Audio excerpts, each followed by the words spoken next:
everyone. Happy Wednesday. Are you worried about what's really inside your water bottle, your food packaging, or even the air you breathe? So you're not alone. Plastics have been quietly woven themselves into every part of our lives, but their hidden effects on our bodies, our health, and our fertility are only now coming to light.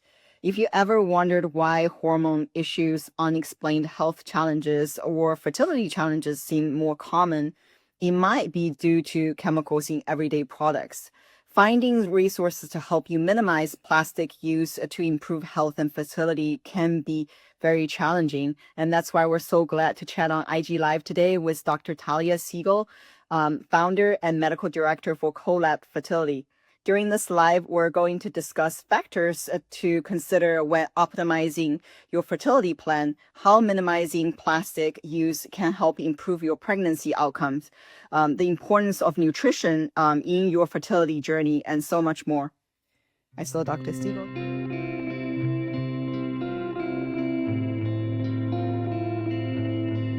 Here you are. Hi, Talia. How are you?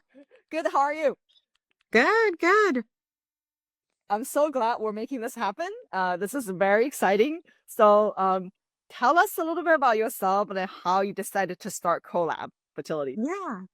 So I'm Dr. Thalia Segal. I'm the medical director and founder at Collab Fertility in Walnut Creek in California. And this was a long journey, but I was at UCSF before this for many years and did a lot of research in the plastics world.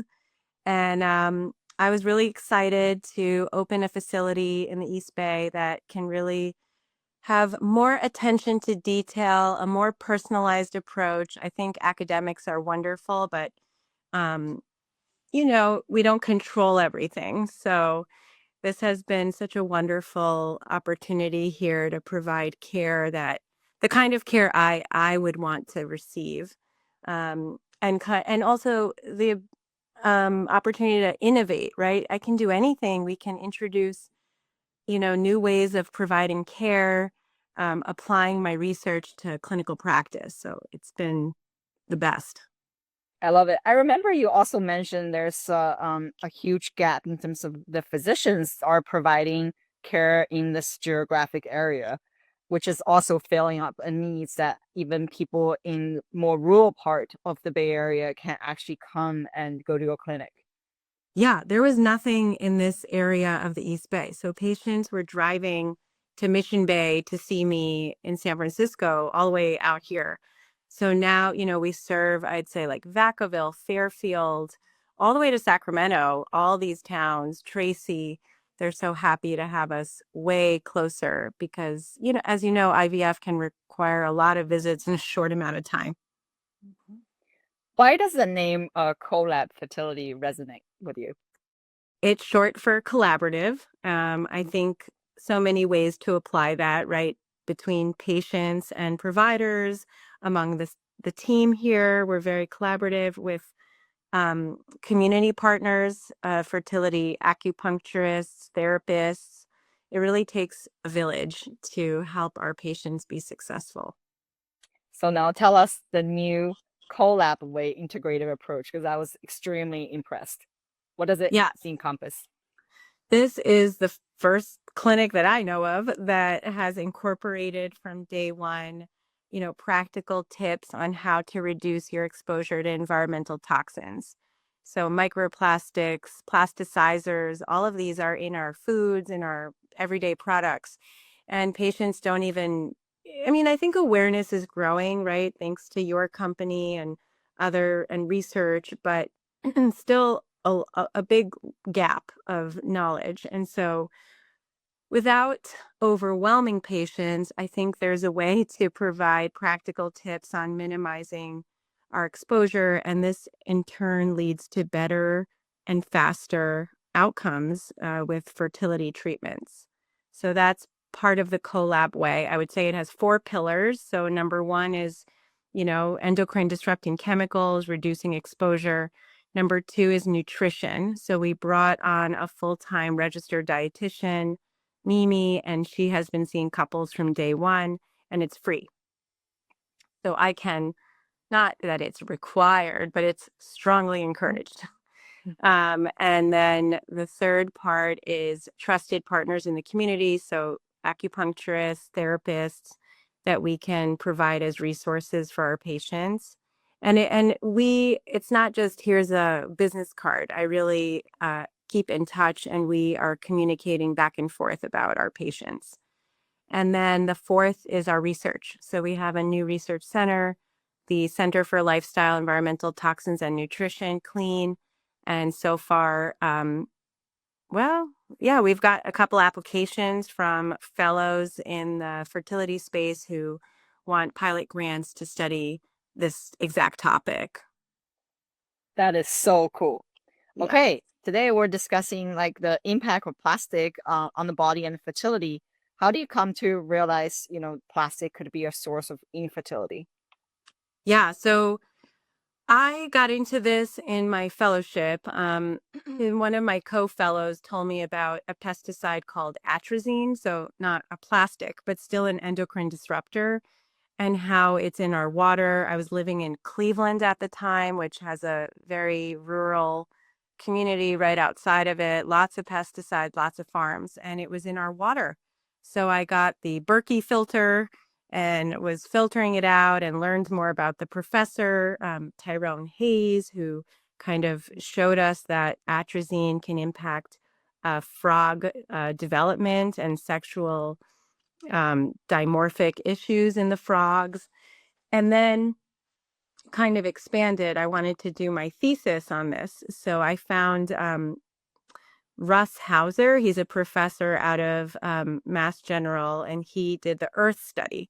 The Earth study is probably the largest prospective cohort study. They recruited couples undergoing IVF at Mass General. They collected urine, follicular fluid, seminal fluid, all the data on these couples, and they found some really scary associations between urinary levels of BPA, phthalates, and worse IVF outcomes. So that was it. I mean, that we can control this. And so why not? So how does the Collab way help people reduce their exposure to endocrine disrupting chemicals found in plastic and then many other products too? So the first part is, looking at your lifestyle. I have a little survey to understand where people are at, how knowledgeable are they? So eliminating plastic water bottles, don't microwave, don't even have the plastic Tupperware. Just throw it out.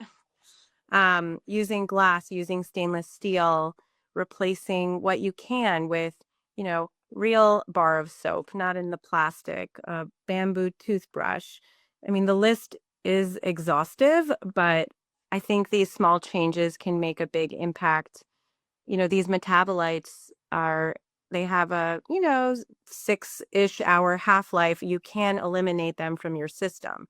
They're not, so there are some forever chemicals, but these are not.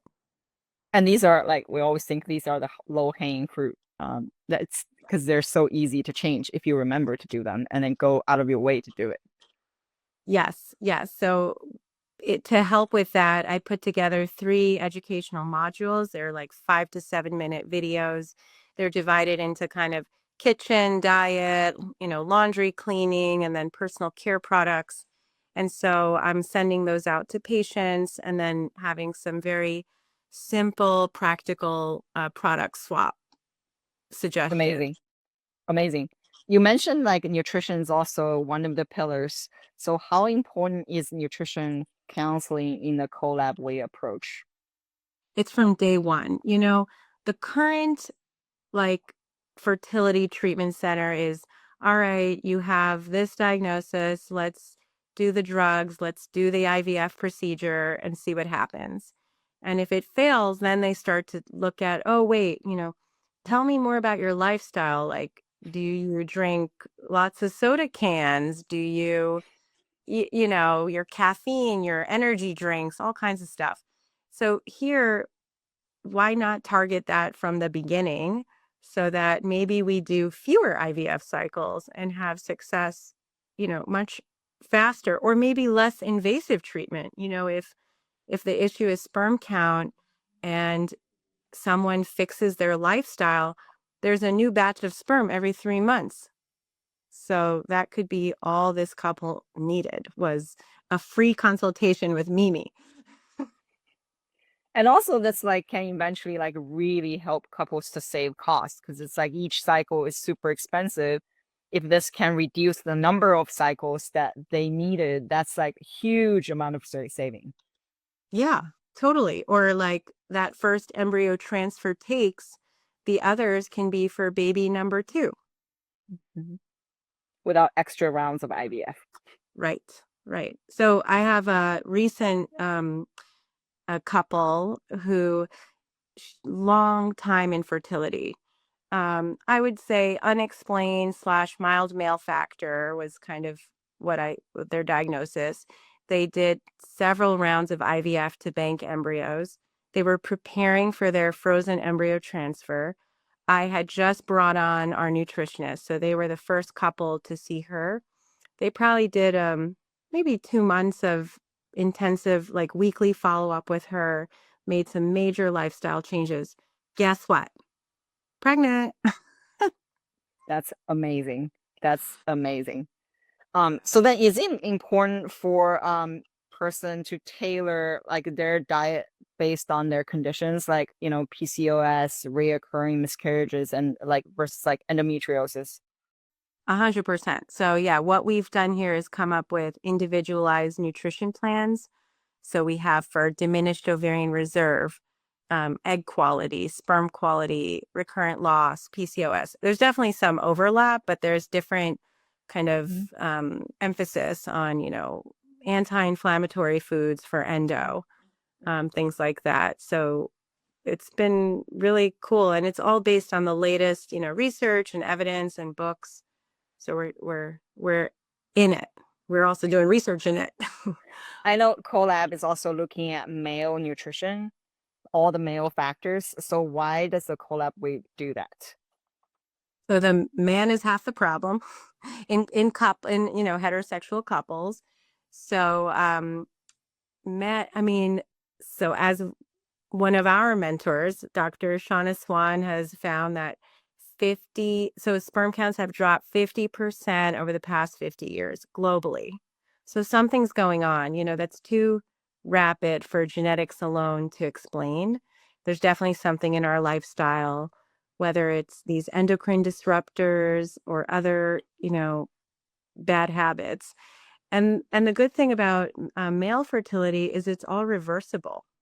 There's a new batch of sperm every 3 months. So if we can switch up their exposures to toxins, minimizing bad habits if they have smoking, drinking, vaping, marijuana, again, energy drinks I am actually surprised how many people are on energy drinks or like workout drinks or whatever they're advertised as. Um, that has made a huge difference in our patients who do a semen analysis day 1 and then 3 to 6 months later. I used to tell people about those energy drinks that if you actually spill that energy drink, I think it was Monster or something, one thing I tried, if you spill that, because the energy drinks are so super concentrated with sugar or high fructose corn syrup, when you spill it after a while, it's gonna solidify That's and so become gross. super gooey. It's like really gross. So if you like actually imagine that stuff in your bloodstream, in around your organs, you can imagine it. Well, it's like a double hit. It's like Hmm. it's like a toxic fluid in a bag of plastic. Hmm. So how about avoid it? Water and glass. Yep, yep. So if you have all the time in the world and every ingredient's on your hand, what's a good hormone boosting meal that a couple should be, make while trying to make a baby? So I actually have this super cute fertility recipe book that we put together. And I'm just going to open up randomly. Let's see. This is cute. It's called Quinoa Power Bowl. So quinoa, broth, olive oil, garlic cloves, chickpeas, kale, cherry tomatoes, avocado, pumpkin seeds, um, lemon juice, salt and pepper. Put it together, and it's delicious. And That's it's also what. anti-inflammatory. That's right. It's one of many that, again, our amazing nutritionists put together in this little book. And if you go to Collab, you will get access to this. Maybe you have to become a patient. Oh yeah. That's what I mean. If you become a patient of Collab, I got the you website. get access to this. We do have really great blogs and journals with good information that's free. Of course, our newsletter, every month we come out with our, findings from our research and updates. Amazing. So, how do you recommend partners to refer to people to who follow the Collab Way protocol? You mean to refer here? Mm-hmm. Refer Yeah. here, but also you mentioned like the community, like Oh, sure. Conscious and others. Yes, we are always open to expanding our community partners. So, if anyone's watching this, if you're involved in the fertility space and you want to work with us, feel free to reach out. Hello at collabfertility.com or on our website. We have an area for providers and we have a contact us form.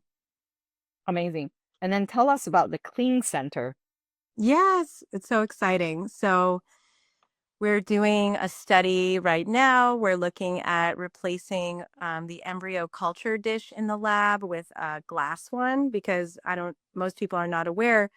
Pretty much 100% of the dishware in the IVF lab is made of polystyrene, which is insane because we say don't microwave your food in Tupperware, but hey, you could culture that little embryo for 5 days in plastic at 37 Celsius. Cooked. So cooked. Yeah. So we're working to change that. So that's our first study is, eventually replace all the pieces in the lab and be the first all glass lab. But I think the embryo culture dish is the most effective because it sits there 5 to 7 days without any change in media.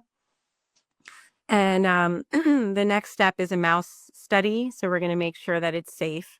And then once that's proven, I'm planning to recruit 10 couples through a private IRB and see how, standard of care plastic versus glass embryos do. I mean, I really believe that the glass embryos will do better and have less long-term epigenetic effects. That would be so cool. And I think this will be like literally like game changing. Yeah, And but but who wants their like, baby to be cooked in plastic petri dish? And let alone like polystyrene, it's not even the best plastic. Like yeah, it's not even recyclable, which is like so crazy. it's nuts. I didn't even notice it till recently. So, But you're working on changing it, which is like so cool. yes, no, that's one exciting project. And then we're talking about another one with pesticides and randomizing couples to getting more education on avoiding pesticides in their diet versus none and seeing if that impacts. Maybe we'll start with sperm count since that's so quick. So Yeah. cool. Can't wait for these to happen. Yeah, me too. So how can someone work with you? Oh, I am here in Walnut Creek. Again, feel free to go on our website. There's a self-scheduling option, or if you want more information, there's a whole contact form. Or you can email us the hello at collabfertility.com, and we're excited to help you. Are there any virtual care appointments or Yeah, we do. people have to? No, we do telehealth. And then usually the ultrasound would be booked separately as a 15-minute appointment. We have couples all over the country, all over the world. Wow. So cool. Okay. Anything else you would like to share today? No, I think, thank you for having me. Thank you so much for, I think a collab is, yeah, I think it's also the only facility I'm aware of that implementing all these different pillars and different changes from day one. Yeah, I think some clinic might have some component, but it's not from day one. And I think this from day one is so important. Yes, and more like a systematic way, like every single couple goes through our program It's the way that we provide care. It's not, one doctor who knows a little bit about it talks about it. Amazing. Okay, we're gonna have to invite you back on to talk about these results as they come out. Sounds good. Thank you so much. Bye. Bye.